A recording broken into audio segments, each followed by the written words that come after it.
فیصلہ تو ٹھیک ہے لیکن امپلیمنٹ کرنا اب گورنمنٹ کا کام ہے. تو یہ تو پاکستان ہے، یہاں پاور پلے ہے تو کوئی نہیں ہوگا، بالکل ناٹ پاسبل. یہ تو آپ بھول جائیں کہ یہ کام جو پاکستان میں جو ہمارے پارلیمنٹیرین ہیں وہ یہ کام کر لیں. ناممکن سی بات ہے. ان لوگوں کو ہر حال میں ملک میں پیسے لانے چاہیے، ملک پہ خرچ کرنے چاہیے. بسم اللہ الرحمن الرحیم. السلام علیکم، میں ہوں جاوید اقبال اور آپ دیکھ رہے ہیں پروگرام نیوز واچ. پروگرام کے آغاز میں آپ نے دیکھا پاکستانی عوام کی وہ آواز جو برسہ برس سے پاکستانی عوام کی خواہش ہے کہ اس ملک کی معیشت بہتر ہو، یہ جو بڑھتی مہنگائی ہے یہ کم ہو اور عوام کو کوئی سکھ کا سانس ملے. لیکن ایسا لگ رہا ہے کہ پاکستان کے عوام کے لیے آنے والے دنوں میں بھی کوئی اچھی خبر نہیں ہے. ملکی سرمایہ واپس پاکستان لایا جائے، اب اس کی گونج عدالتوں میں بھی اٹھنے لگی ہے اور اس کی گونج اور اس کی آواز سنائی دینے لگی ہے. آج لاہور ہائی کورٹ کی جانب سے یہ فیصلہ سامنے آیا بیرسٹر اقبال جعفری کی درخواست پر کہ وہ سیاستدان، وہ اہم سیاستدان جن کی دولت ملک سے باہر پڑی ہوئی ہے، اور اس درخواست میں کہا گیا تھا کہ چونکہ ملکی خزانہ خالی ہے اور ان اہم لیڈران کی، ان اہم سیاسی قائدین کی جو دولت ہے وہ ملک سے باہر پڑی ہوئی ہے، اس دولت کو واپس لایا جائے. لاہور ہائی کورٹ فیصلہ لکھتی ہے اور فیصلہ دیتی ہے کہ 15 دن کے اندر تمام یہ وہ لوگ جن کی دولت باہر ہیں وہ بیان حلفی جمع کرائیں اور بتائیں عدالت کو کہ ان کی کتنی دولت باہر ہے. سوال یہ پیدا ہوتا ہے کہ یہ وہ خواب پاکستانی عوام کا کہ وہ ہمارے قائدین جو کہ ہم پہ حکومتیں کرتے رہے ہیں برسہ برس سے، ان کی جو دولت باہر کے ممالک میں، باہر کے بینکوں میں پڑی ہوئی ہے، اور اس وقت پاکستان کی جو معیشت ہے وہ جس نازک دور سے گزر رہی ہے، اور آج ہی کی اطلاع یہ ہے کہ پاکستان ریلوے کے پاس صرف 24 گھنٹے کا ایندھن رہ گیا ہے. سوال یہ پیدا ہوتا ہے کہ آخر یہ دولت واپس آئے گی، اور اگر آئے گی تو کیسے آئے گی؟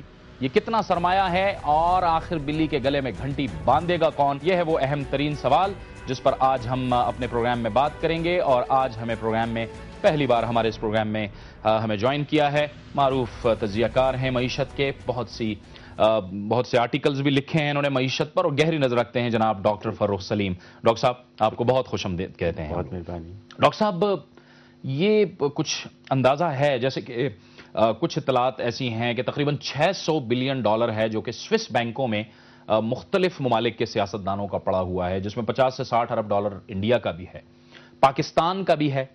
اس کے علاوہ بھی پاکستان کے بہت سے ایسے سیاسی قائدین ہیں کہ جن کا پیسہ باہر پڑا ہوا ہے.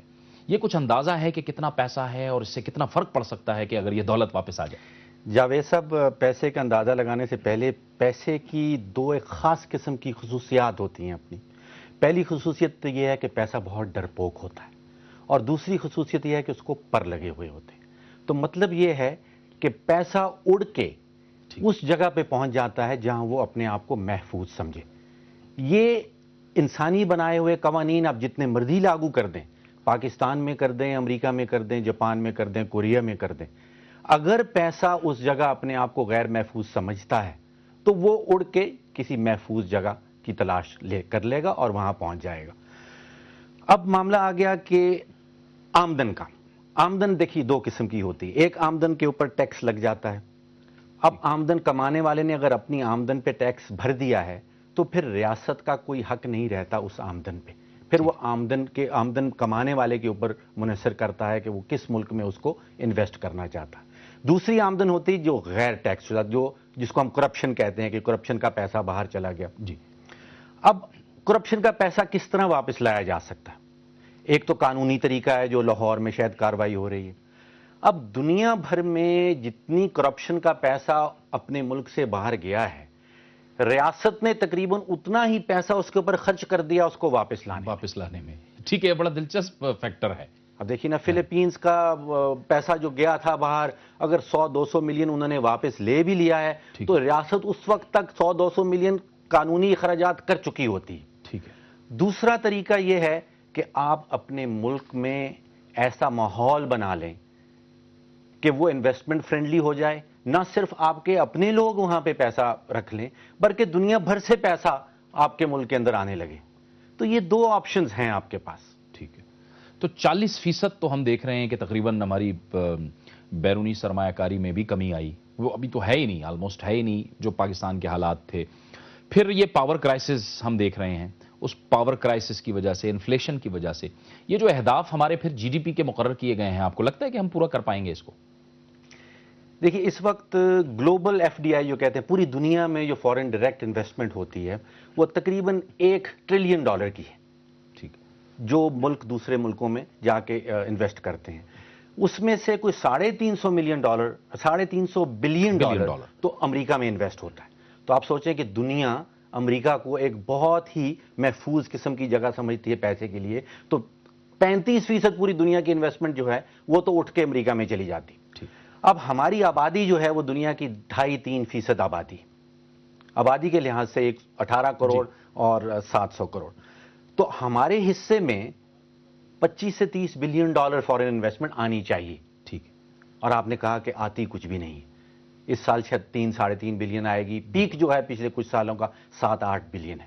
تو آپ باقی چیزوں کو بھول جائیں کہ ہمارا کتنا پیسہ باہر پڑا ہے. اگر آپ ایسی انویسٹمنٹ فرینڈلی انوائرمنٹ اس ملک میں کریٹ کر لیں تو آپ دیکھیے $25 سے $30 بلین سالانہ ہمارا حق بنتا ہے اس ملک میں انویسٹ ہونا شروع ہو جائے گا. تو آپ نے ترجیحات کس طرح رکھنی ہے؟ یا تو آپ کرپشن کے پیسے کے پیچھے اپنی ساری ترجیحات، ساری انرجی اسی طرف لگا دیں. تو جیسے میں نے کہا کہ جو تاریخ بتاتی ہے وہ یہ ہے کہ آپ تقریباً اتنا ہی پیسہ قانونی اخراجات میں خرچ کر بیٹھیں گے جتنا پیسہ آپ کا واپس آئے گا. ایشو از کہ آپ کے پاس ایک بالٹی ہے، اس میں پانی بھرا ہوا.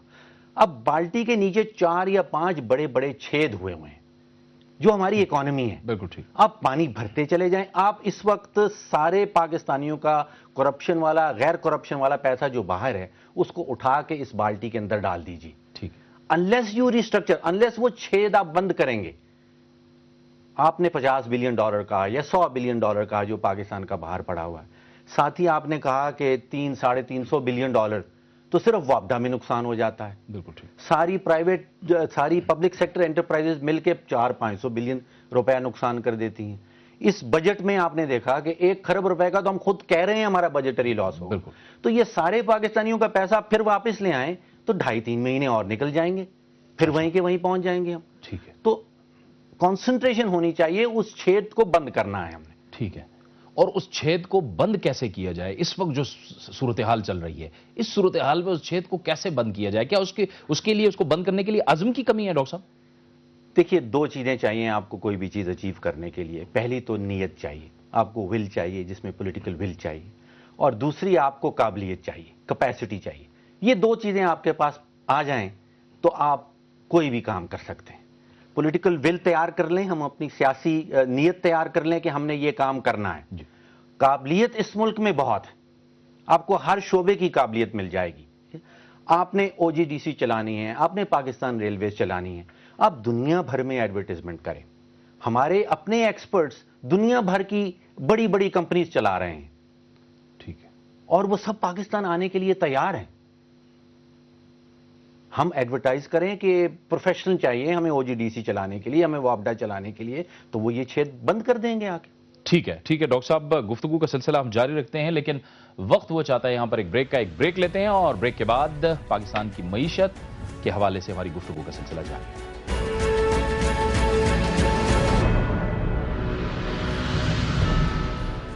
پروگرام نیوز واچ میں ناظرین ایک بار پھر آپ کو خوش آمدید کہتے ہیں. آج لاہور ہائی کورٹ کا فیصلہ سامنے آیا، ملکی دولت واپس لائی جائے، اس پر گفتگو کا سلسلہ جاری رکھتے ہیں. اسٹوڈیوز میں ہمارے ساتھ موجود ہیں معروف معاشی تجزیہ کار جناب ڈاکٹر فاروق سلیم، اور ہمیں ٹیلی فون لائن پر جوائن کیا ہے ملک کے معروف قانوندان جناب جسٹس ریٹائرڈ طارق محمود نے. بہت شکریہ جج صاحب.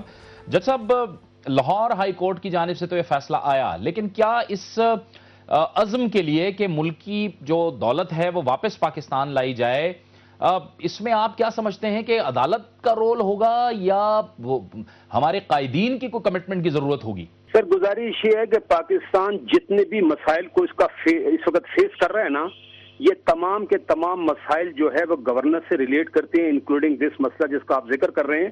اور یہ تمام کا حل اگر کسی کے پاس ہے وہ یہ تو پارلیمنٹ کے پاس ہے یا جو ایگزیکٹو کے پاس ہے. تو گزارش یہ عدالتوں میں بے شک کیس جاتے رہیں، یہ ٹھیک ہے، عدالتوں میں کیس جانے سے یہ ضرور ہوگا کہ اس میں وہ فگر منگوا لیں گے, ان کو کہیں گے, یہ ہائی پروفائل باتیں آ جائیں گی, بہت سے لوگ اس میں ان پٹ ڈالیں گے, لوگوں میں بیداری آئے گی, یہ ساری چیزیں ہیں. لیکن بات یہ ہے کہ جن کا کام کرنے کا ہے وہ کیوں نہیں کر رہے. مجھے تو کبھی کبھی لگتا ہے کہ یہ موجودہ حکومت ہے اس کے حوالے سے شاید کرپشن سرے سے کوئی ایشو ہی نہیں ہے, کیونکہ اگر ایشو ہو تو آفٹر آل یہ دنیا کو دیکھیں نا, ہم فالو کر لیں. مثال کے طور پر دیکھیں دنیا میں آلریڈی یہ کام ہونا شروع ہو گیا ہے. یونائٹڈ نیشن بھی اگر مجھے صحیح یاد پڑتا ہے اس میں بھی انہوں نے کچھ کام کیا.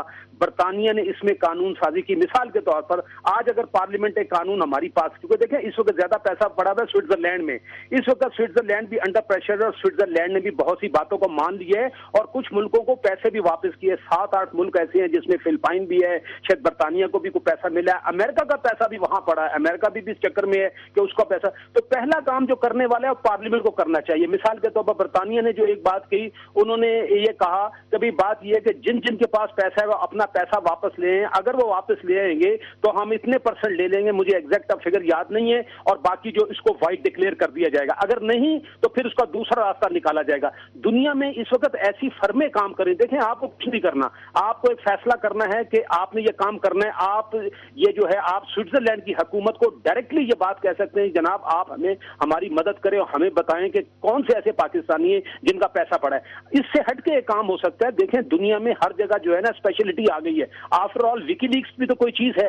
اس قسم کی فرمیں جو ہیں دنیا میں موجود ہیں, اور ضرور ان کو پیسہ دینا پڑے گا, پیسے بغیر کام نہیں ہوتا, جو آپ کو یہ ٹریس کر کے بھی بتا دیں گے کس کس کا آدمی. پوری فگر نہیں ہوگی لیکن کچھ نہ کچھ آپ کو بتایا جا سکتا ہے. تو میرا کہنا یہ ہے کہ 2 کام کرنے کے ہیں. اگر واقعی پاکستان کی موجودہ حکومت میں جو حکمران ہیں وہ اگر واقعی کرپشن کو ایشو سمجھتے ہیں, پہلے تو اپنے ملک میں جو ہے نا کرپشن جو ہو رہی ہے اس کو کنٹرول کرے, کیونکہ روز روز کی کہانی آپ کے ساتھ. دوسری بات ہے پارلیمنٹ اس معاملے میں قانون سازی کرے.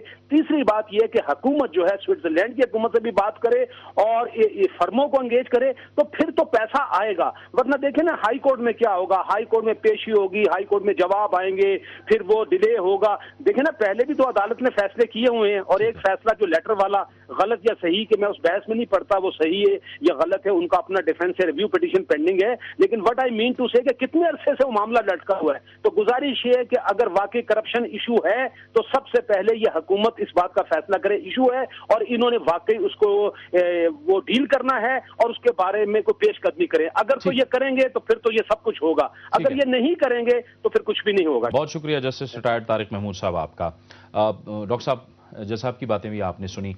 کرپشن کو ہم مسئلہ نہیں سمجھ لے, ہم دیکھ رہے ہیں کہ مفاہمت تو ہے, ملکی سیاست کے اندر مفاہمت کی بات ہو رہی ہے, لیکن زیادہ سے زیادہ اتحادی اکٹھے ہو رہے ہیں, منسٹرز بن رہے ہیں. اس وقت جو آج کی جو اکانومی ہے ڈاکٹر صاحب, اس میں کیا ان ساری باتوں کی گنجائش ہے جو اس وقت لوش قسم کی زندگی ہم گزارنے کی کوشش کر رہے ہیں؟ کیا موجودہ اکانومی میں اتنی سخت ہے؟ تھوڑی سی میں جج صاحب کی بات کو آگے لے کے بڑھوں, تھوڑی سی وضاحت بھی کر دوں. 2 ممالک ایسے ہیں جنہوں نے سوئٹزرلینڈ کے ساتھ ایگریمنٹس طے پا چکے ہیں, جرمنی نے اور برطانیہ نے. اور وہ ایگریمنٹس ان کے سوئٹزرلینڈ کے ساتھ یہ ہوئے ہیں کہ ہمارے شہریوں کا جو پیسہ ٹیکس دیے بغیر آپ تک پہنچ گیا ہے, اس کا ٹیکس اس کے اوپر لگا دیا جائے. وہ اصل پیسہ کوئی واپس نہیں آ رہا, نہ ہی جرمنی جائے گا نہ ہی برطانیہ جائے گا. ایگریمنٹ یہ کہتا ہے کہ یہ پیسہ ہمارے ملک سے نکلا ہے اور ہماری ٹریجری میں ٹیکس جمع نہیں ہوا. تو اس قسم کا کوئی ایگریمنٹ پاکستان بھی سیکھ کر سکتا ہے سوئٹزرلینڈ کے ساتھ کہ ہمارا پاکستان میں کمایا ہوا پیسہ جو ٹیکس دیے بغیر سوئٹزرلینڈ کے بینک اکاؤنٹس میں پہنچ جاتا ہے, اس کے اوپر پاکستانی قوانین کے مطابق جتنا ٹیکس لگنا چاہیے وہ ٹیکس لگا کے سوئٹزرلینڈ ہم کو واپس کر دے. دوسرا معاملہ, آپ اکانومی کی بات کر رہے تھے. اکانومی کو صحیح طرح سمجھنے کے لیے پہلے تو ہم اکانومی کو 2 حصوں میں بانٹ لیں. ایک تو ہمارا اندرونی سیکٹر ہے, انٹرنل سیکٹر, اور ایک ہمارا بیرونی سیکٹر ہے, ایکسٹرنل سیکٹر. تو ایکسٹرنل سیکٹر جو ہے وہ کوئی 7 سال کے بعد پہلی دفعہ کرنٹ اکاؤنٹ سرپلس میں چلا گیا. ٹھیک ہے, اس کا مطلب یہ ہے کہ پیسہ بے تحاشا باہر سے آ رہا تھا ان دا فارم آف ریمیٹنسز. ٹھیک ہے, ریمیٹنسز کوئی 100% بڑھ گئیں پچھلے 3 سالوں میں. $500 ملین ماہانہ آیا کرتا تھا, اب $1 بلین سے زیادہ ماہانہ آنا شروع ہو گیا. ٹھیک ہے, تو فورن اکاؤنٹ, ایکسٹرنل اکاؤنٹ جو ہے وہ اس وقت ہمارا سالڈ جا رہا ہے. $16-17 بلین کے ریزروز بھی پڑے ہوئے ہیں. جو اصل پرابلم ہے وہ ہمیں انٹرنل سیکٹر میں آ رہی ہے, اور اس پرابلم کی جو جڑ ہے وہ ہمارا فسکل ڈیفیسٹ, ہمارا بجٹری خسارہ ہے. ٹھیک ہے, جب بجٹ اناؤنس کیا جاتا ہے تو حکومت خود سے کہتی ہے کہ ہمارا آمدن جو ہے وہ 2.5-3 کھرب روپیہ ہوگی اور ہمارے اخراجات 4-4.5 ہوں گے. تو 1 کھرب روپے کا تو آپ خود خسارہ پیش کر رہے ہیں. تو پھر آپ اس خسارے کو پورے کرنے کے لیے دنیا بھر میں پیسے بھی مانگیں گے, انٹرنلی بھی پیسے مانگیں گے. اب حکومت کیا کر رہی ہے کہ اس خسارے کو پورے کرنے کے لیے بینکوں سے جا کے بھی, پاکستانی بینکوں سے بھی ادھار لیا جا رہا ہے. اب جب سارا کا سارا ادھار پاکستانی بینک حکومت کو دے دیتے ہیں تو پھر پرائیویٹ سیکٹر کے لیے کچھ بچتا نہیں ہے. ٹھیک ہے, پھر پرائیویٹ سیکٹر انویسٹمنٹ نہیں ہو پاتی. تو جتنا بھی ملک نے 18 کروڑ عوام نے سال بھر میں اپنی سیونگز کی, بینک میں جمع کرائے, وہ سارے پیسے تو حکومت پی گئی. ٹھیک ہے, اب پیسہ پرائیویٹ سیکٹر کے لیے کچھ نہیں بچا, وہ سارا پیسہ ضائع ہو گیا, پرائیویٹ انویسٹمنٹ بھی نہیں ہوئی. اور اس دوران ہم نوٹ بھی چھاپ رہے ہیں اور وہ بھی لیں. نوٹ کے حوالے سے کوئی 300-350 کروڑ روپیہ روزانہ کا چھاپ رہے ہیں.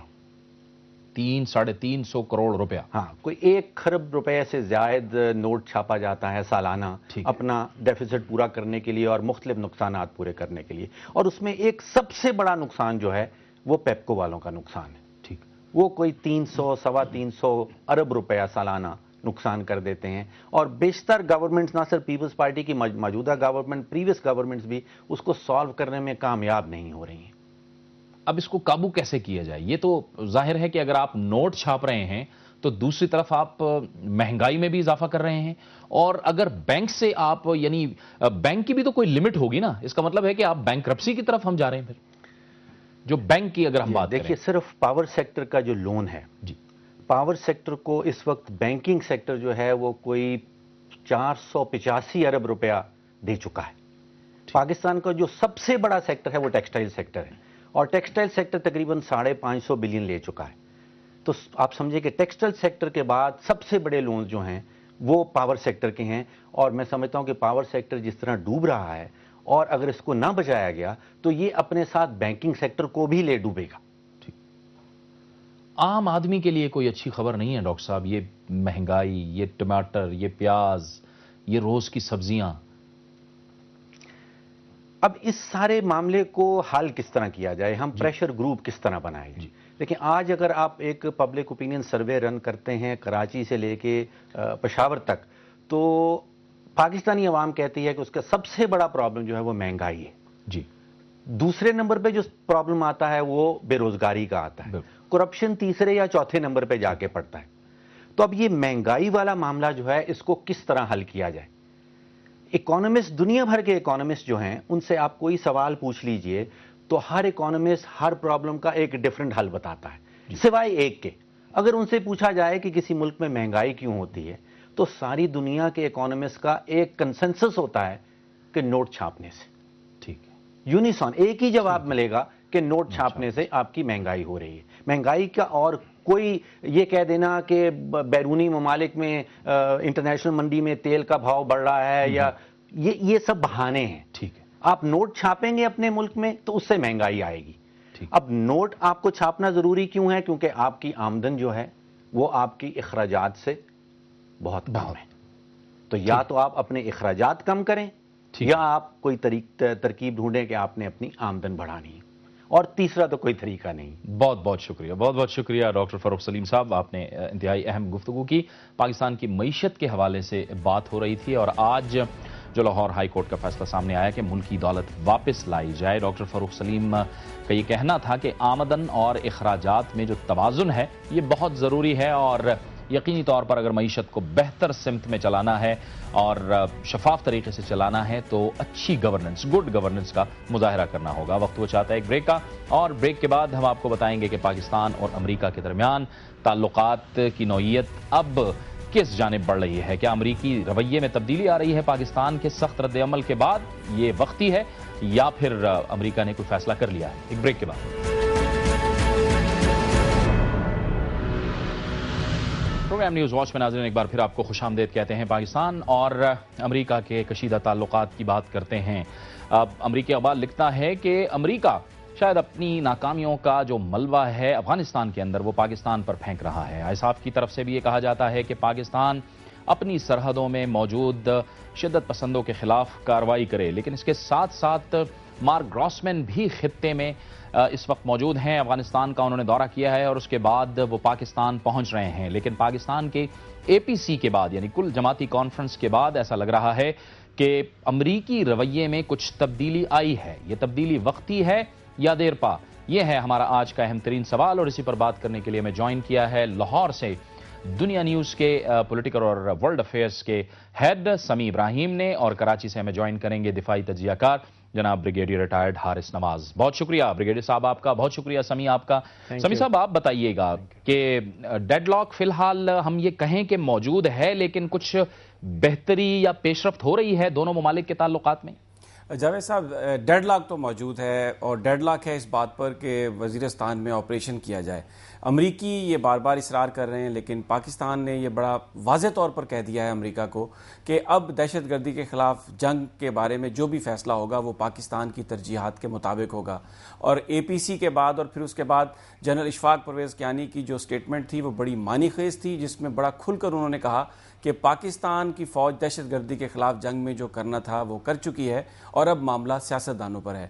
تو اس حوالے سے ڈیڈ لاک موجود ہے، لیکن یہ جو اتنا سخت رویہ پاکستان نے اپنایا، اس کے بعد اب ہم دیکھتے ہیں کہ جو امریکی پولیٹیشنز ہیں انہوں نے اس رویے کو دیکھنے کے بعد اپنے بیانات میں ذرا نرمی پیدا کی ہے۔ لیکن اب یہ جب گراسمین پاکستان پہنچیں گے 13 تاریخ کو، تو اس کے بعد ہی یہ اندازہ ہوگا کہ اب وہ کس پلان کے تحت پاکستان آ رہے ہیں۔ ٹھیک ہے حارث صاحب، آپ فرمائیے گا کہ یہ جو ہمارا رد عمل تھا یہ تو بڑا مناسب رد عمل تھا امریکہ کے لیے، اور اب جو بیانات سامنے آ رہے ہیں اس میں ہم دیکھ رہے ہیں کہ کبھی تو وہ ایک بار پھر وہی پرانی بات دہراتے ہیں، لیکن دوسری طرف وہ پاکستانی قربانیوں کا بھی ادراک کرنے کی کوشش کرتے ہیں۔ دیکھیں، اس میں سب سے پہلے تو بات یہ ہے کہ اس میں جس وقت سے انہوں نے اتنے حالات کیے ہیں اور انہوں نے یہ جو ہے وار آف ورڈز کر رہے ہیں، بلکہ آئی وڈ سے ایک بیٹل آف نروز انہوں نے آپ کو ٹیسٹ کیا ہے، لیکن ٹائملی اے پی سی اور نیشنل رسپانس جو اس کے اوپر آئی ہے اور ساتھ جو ریزولوشن آیا ہے وہ بہت ہی ٹائملی تھا، لیکن اس کے ساتھ ساتھ یہ بڑا مائلڈ سی ہماری نیشنل رسپانس تھی۔ اگر اس کے ساتھ جو ریزولوشن ہے اس کو اگر ہم اب اس کو نیشنل اسمبلی میں اور سینٹ میں اسٹرانگ ریزولوشن کے ساتھ لاتے ہیں تو اس کا اور سٹرونگ میسج آئے گا۔ اور آپ نے دیکھا ہوگا کہ مائک ملن کی سٹیٹمنٹ کے بعد اسٹیٹ ڈپارٹمنٹ نے اور اس کے ساتھ ایون براک اوباما صاحب نے تھوڑا سا بیک فٹ پر آئے، انہوں نے تھوڑی سٹیٹمنٹ کو مائلڈ کیا، انہوں نے کہا نہیں we don't go with this words, اور پاکستان سپورٹ کر رہے ہیں، ہم پاکستانی ٹیریٹری میں نہیں آئیں گے۔ تو اگر ہم ان چیزوں کو دیکھیں تو جو نیشنل رسپانس ہے اس کو دیکھتے ہوئے امریکنز ہیو ریئلائزڈ کہ یہ سٹرونگ جو پاکستان کا ہے جس میں عوام، فوج اور لیڈرشپ دے ور آل یونائٹڈ، تو جب ان تینوں کو انہوں نے دیکھا کہ یہ یونائٹڈ ہیں تو یہ وہی سچویشن ہو گئی جب ایک دفعہ پہلے پاکستان نے ان کے جو آئل ٹینکرز گزرے تھے لاجسٹک سپلائی کو روکا تھا، تو دین دے ہیو ٹو اپولوجائز۔ تو یہ سٹیپس چاہیے ہیں۔ بیسک پرابلم یہ ہے کہ امریکنز جو ہیں وی نو کہ افغانستان میں وار جو ہیں وہ ہار چکے ہیں، آلموسٹ دے ورج آف ڈیفیٹ۔ تو وہ ان کی ہمیشہ سی عادت ہے کہ وہ جتنی بھی یہ اپنی ناکامیاں ہوتی ہیں، نیکسٹ الیکشنز آ رہے ہیں، ان کو چھپانے کے لیے وہ ان کو ایک اسکیپ کوٹ چاہیے اور وہ ایزی پاکستان کو مل رہی ہے۔ لیکن ٹھیک ہے سمی صاحب آپ بتائیے کہ یہ افغانستان میں بھی مذاکرات کیے جاتے ہیں، پھر ہم جب مذاکرات کی بات کرتے ہیں تو آپ کیا سمجھتے ہیں کہ امریکہ کی کیا توقعات ہوتی ہیں کہ ان کے کسی مفاد کا خیال رکھا جائے، یا کیا توقعات ہوتی ہیں؟ دیکھیں، یہاں پر جو اہم بات ہے وہ یہ ہے کہ یہ جو مذاکرات کا عمل ہے اور اس میں جو امریکی رویہ ہے، اس نے جو واشنگٹن کی دوغلی پالیسی ہے اس کو بری طرح ایکسپوز کیا ہے۔ یعنی ایک طرف وہ بات کرتے ہیں ریکنسیلیشن کی، اور اساف کے کمانڈر یہ کہتے ہیں کہ ہم طالبان کو ابھی پیشگی بتا دیتے ہیں، جو بھی ہتھیار پھینکیں گے ہمارے ساتھ آئیں گے، ہم ان کو معاف کر دیا جائے گا، ان کو عام معافی دی جائے گی۔ پھر میڈیا یہ رپورٹ کرتا ہے کہ حقانی گروپ سے وہ بات کر کے انہیں یہ کہتے ہیں کہ وہ گورنمنٹ کو جوائن کر لیں۔ لیکن جب بات آتی ہے مذاکرات کی کچھ ان گروپس کے ساتھ جن کے بارے میں یہ سمجھا جاتا ہے کہ ان کو پاکستان کی امداد حاصل ہے، یا پاکستان کے اندر جو طالبان کے گروپ ہیں ان کے ساتھ جب گفتگو کی بات ہوتی ہے، تو امریکہ فوراً یہ کہتا ہے کہ یہاں پر آپ نے مذاکرات نہیں کرنے، اور ہم یہ چاہتے ہیں کہ آپ فی الفور ایک آپریشن کریں۔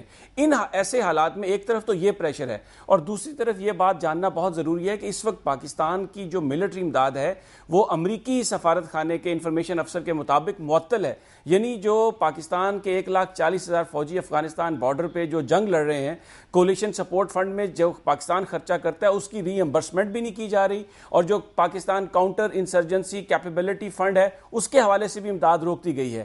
تو یہ بنیادی طور پر امریکنز جو ہیں وہ خود ایک اس کا کنفیوژن کا شکار ہیں، ان کی پالیسی کلیئر نہیں. اور جیسے بریگیڈیئر صاحب نے کہا، اندرونی حالات امریکہ کے ایسے ہیں جس کی وجہ سے جو افغانستان میں ان کو شکست ہو رہی ہے اس کا ملبہ وہ پاکستان پر ڈالنے کی کوشش کر رہے ہیں. ان حالات میں جس طرح پاکستانیوں نے ابھی متحد ہوئے ہیں اسی طرح متحد رہنا ہوگا، لیکن اس کے ساتھ ساتھ بین الاقوامی طور پر جو اصل صورتحال ہے اس کو بیرونی دنیا کو آگاہ بھی کرنا ہوگا.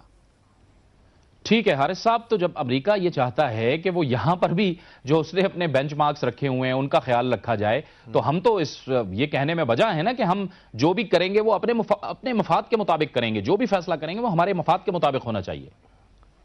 ایبسولوٹلی بات یہ ہے کہ یہ تو بڑا کلیئر میرے خیال میں چیف آرمی سٹاف نے اور اس دفعہ کی لیڈرشپ نے بڑا کلیئر میسج دیا ہے کہ whatever we want to do You ask us to do, we know what is better in this region and we will act accordingly. سب سے بڑی یہ بات ہے کہ امریکن جو ہیں وہ ایک طرف آ کے حقانی نیٹ ورک سے کر رہے ہیں. 80% حقانی نیٹ ورک جو افغانستان میں ہے، 4 پروونس میں بڑے سٹرونگ بیٹھے ہوئے ہیں، ان کے 40 ممالک کی فوج وہاں پر موجود ہے، دنیا کی ٹیکنالوجی وہاں پر ہے. وہ وہاں پر ان 80% کو تو آپ ڈسٹروائے کر نہیں سکتے ہیں، ان کو آپ وہاں سے ڈسپرس نہیں کرتے ہیں، آپ ان کو ڈیفیٹ نہیں کر سکتے ہیں. اس کے برعکس وہ پاکستان میں جو میرے خیال میں 10 سے 15% ان کی فیملیز زیادہ ہیں اور ان کو وہ کہتے ہیں کہ آپ ایکشن کریں. تو یہ صرف وہ اپنی پبلک کو بتانا چاہتے ہیں کہ یہ کنڈیشن ہے، سارا وہ ملبہ پاکستان میں ڈال دو.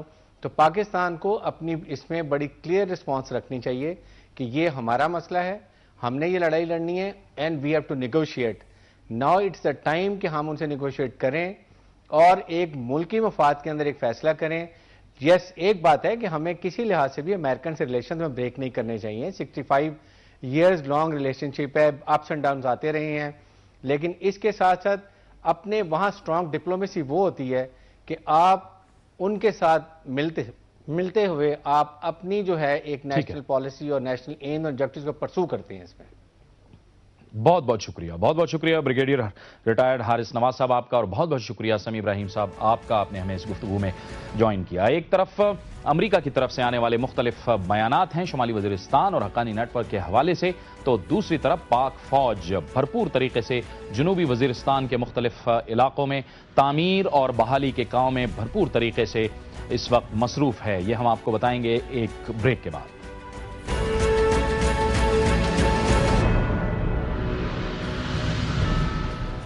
پروگرام نیوز واچ میں ناظرین ایک بار پھر آپ کو خوش آمدید کہتے ہیں، اور پروگرام کے اس مرحلے میں ہم بات کریں گے کہ ایک طرف امریکہ مسلسل اپنی بات دہرا رہا ہے، لیکن دوسری جانب پاک فوج بڑی توجہ کے ساتھ جنوبی وزیرستان کے مختلف علاقوں میں موجود ہے اور وہاں پر بھرپور ترقیاتی کام ہو رہے ہیں. تعمیر نو کا عمل جاری ہے، بحالی کا کام جاری ہے، اور اس کے ساتھ ساتھ تعلیم کے لیے وہاں پر تعلیم کے لیے بھی خصوصی اقدامات کیے جا رہے ہیں. اسکول اور کالجز کا قیام بھی عمل میں لایا جا رہا ہے. کس قسم کے اقدامات کیے جا رہے ہیں اسی پر بات کرنے کے لیے ہمیں جوائن کیا ہے آج جنڈولا سے خصوصی طور پر جنوبی وزیرستان کے آپریشنل کمانڈر جناب بریگیڈیئر انوار احمد نے. بہت بہت شکریہ بریگیڈیئر صاحب. یقیناً بحالی کا کام بڑا مشکل کام ہے، اور اس بحالی کے بعد جو متاثرین کی یعنی ان تک جب وہ اپنی جگہوں تک پہنچے تو سیکیورٹی ایک بڑا مشکل کام تھا، تو کس طرح سے آپ نے اس کو مینج کیا ہے؟ جاوید صاحب بہت شکریہ آپ کو اس پروگرام کرنے کے لیے. بسم اللہ الرحمن الرحیم. جنوبی وزیرستان میں جو واپسی کا عمل متاثرین کا شروع ہوا وہ 4 دسمبر لاسٹ ایئر سے شروع ہوا تھا.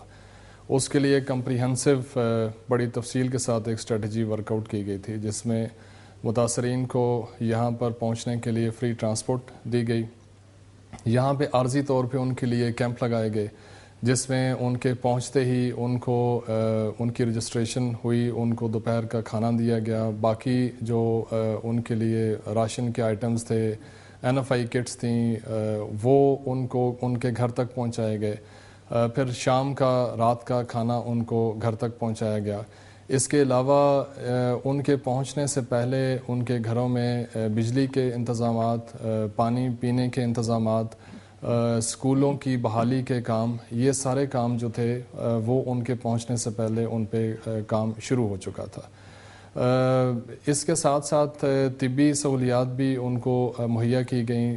4 طبی موبائل ٹیمیں جو ہیں وہ ان کے گھروں تک پہنچیں اور فریکوینٹلی ہفتے میں 2 سے 3 دفعہ وہ اب بھی وہاں پہ چکر لگا رہی ہیں، اور لوگوں نے اپنے گھروں میں جو تعمیر کا کام ہے وہ شروع کر دیا ہوا ہے۔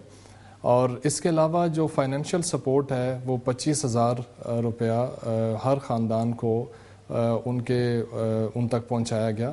اس وقت تک تقریباً کوئی 5,500 کے قریب فیملیز جو ہیں وہ واپس آ چکی ہیں، جن کے کو 25,000 کے قریب ٹوٹل افراد بنتے ہیں۔ ان میں سے تقریباً 1,000 فیملیز کو 25,000 کی رقم مل چکی ہے۔ اس کے علاوہ جو باقی بچے ہیں ان کا پروسیس شروع ہے۔ اس کے علاوہ جو ان کی معاشی ترقی کے لیے کام ہیں ان میں بھی کافی پیش رفت عمل پذیر ہو چکی ہے، جس میں ان کے لیے مارکیٹس اچھا انوار صاحب، یہ تو ان کی جو معاشی حالت ہے اس کو بہتر رکھنے کے لیے کس طرح کے ان کو سہولیات دی جا رہی ہیں یا دی گئی ہیں اب تک؟ جاوید صاحب، ہم نے اس میں کوشش یہ کی کہ جتنے لوگ واپس آ رہے ہیں وہ جلد از جلد اپنے پاؤں پہ خود کھڑے ہو سکیں۔ جیسا کہ آپ کو معلوم ہے کہ گھر ایک دن میں نہیں بنتے، لیکن دہشت گردی کی وجہ سے ان کی جو تباہی ہوئی ہے، ہم نے کوشش کی سول انتظامیہ کے ساتھ مل کے کہ جتنا جلد ہو سکے یہ لوگ اپنی جو روٹین کی لائف ہے اس کو بہتر طریقے سے گزار سکیں۔ معاشی ترقی کے لحاظ سے ہم نے کچھ گاؤں جس طرح چکملائی ہے اس کو ایک ماڈل ولیج کے طور پہ بنایا۔ اس میں تقریباً 22 کے قریب دکانیں بنائی گئیں، 14 شروع والے فیز کے بیچ میں بنائی گئیں، اس کے بعد 8 اور اضافی دکانوں کا قیام ہوا۔ اس کے علاوہ زراعت کے شعبے کے بیچ میں تقریباً 7,000 کے قریب ایکڑ کی جو زمین تھی اس میں سے 70-80% زمین کے بیچ میں ہم نے ہل چلایا۔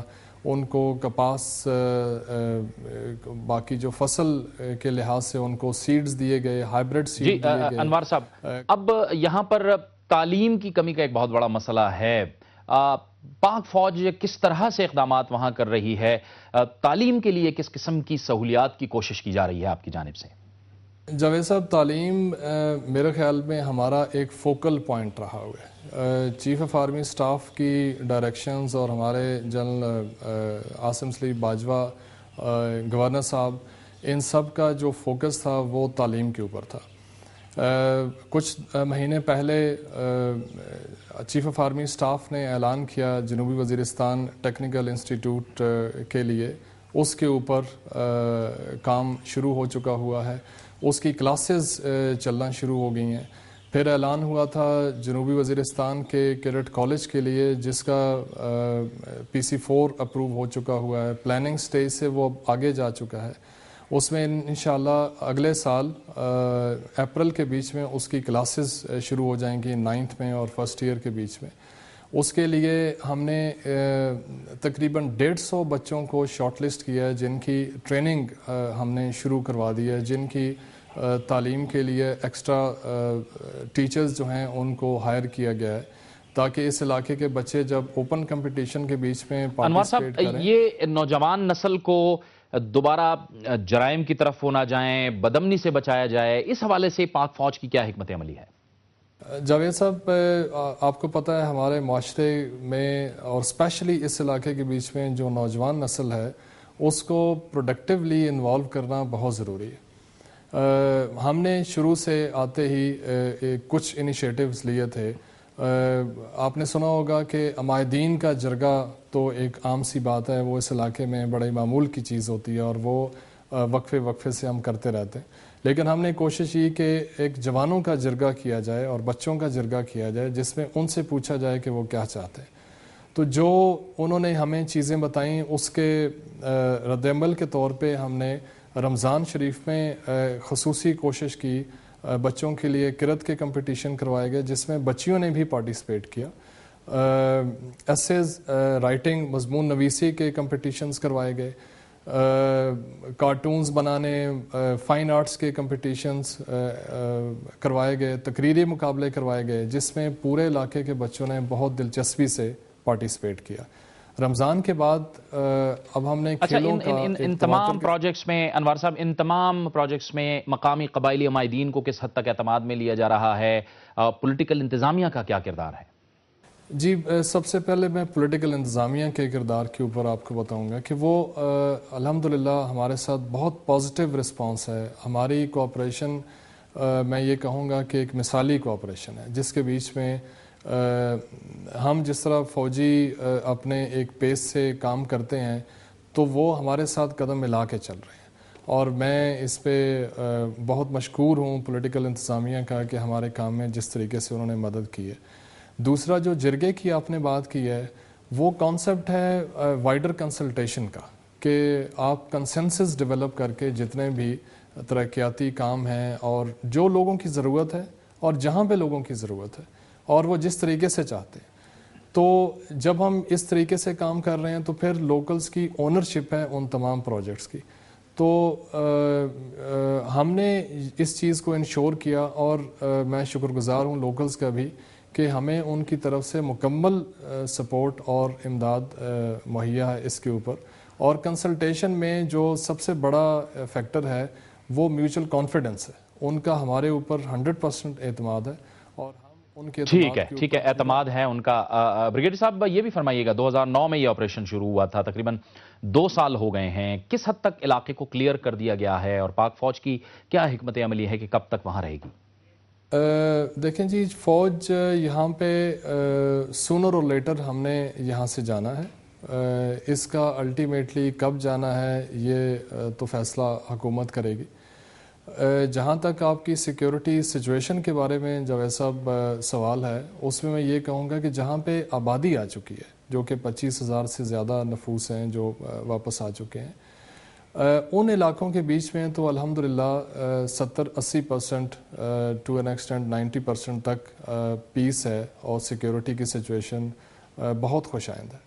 باقی جو ملک کے حالات ہیں اس کے ساتھ ساتھ جنوبی وزیرستان بھی کوئی ایکسیپشن نہیں ہے، یہاں پہ بھی اسی طرح کے اکا دکا واقعات ہو جاتے ہیں، لیکن جو اس میں انکریجنگ چیز ہے وہ یہ ہے کہ ایون پیس کی اسٹیبلٹی کی بحالی میں بھی جو لوکلز ہیں ان کا ہمیں کوآپریشن اور ان کی سپورٹ جو ہے وہ بہت حاصل ہے، جو کہ ایک بہت ہی خوش آئند چیز ہے۔ تو الحمدللہ یہاں پہ جو اوورآل سیکیورٹی سچویشن ہے وہ بہت حد تک کنٹرول میں ہے، اور اسی کی وجہ ہے کہ لوگوں کی بحالی کا جو عمل ہے وہ بھی ان انٹرپٹڈ چل رہا ہے، جس میں کبھی کوئی مداخلت نہیں ہوئی۔